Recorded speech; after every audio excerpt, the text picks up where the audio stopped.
Hello everyone and thank you so much for joining us here at AMC Town Square. I am Chasing Cinema with Mr. Mr. James Shue is not here with us tonight, but that's okay. He will be back next week to review more movies. But tonight we're going to be talking about Annabelle Creation. Now, I've been a fan of the Conjuring franchise and everything that kind of James Wan and Blumhouse has done with the horror genre. They're kind of really dominating that space. With this whole, we had Insidious, we had The Conjuring, we had Annabelle, we had Conjuring 2. Now we have the prequel to Annabelle, which I think, as a horror film, works. I think this actually is better than the previous Annabelle movie, the first Annabelle film. I don't think I liked it better than The Conjurings, but I find this movie to be very effective in being very creepy and still proves that dolls are terrifying.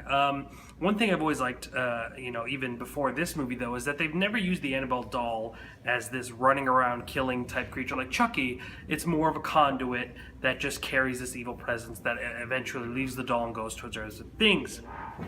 But I think that's why this movie is so particularly strong, is that this movie really knows how to play up fears. One particular moment in the movie that I found to be really effective is there is these two bunk beds. And anyone who's ever had a bunk bed knows the creepy feeling of being on the top bunk and then looking down and down that crack to kind of just wonder what's below, and this movie really plays with that.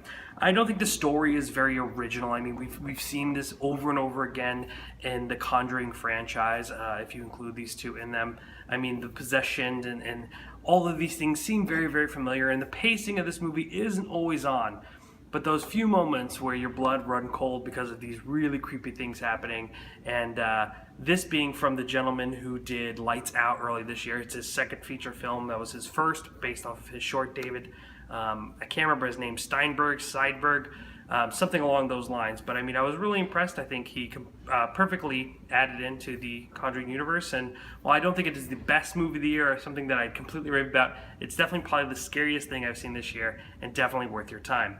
Make sure to tune in next week. Ladies and gentlemen, my name is Jake Tiranno, and please continue chasing cinema.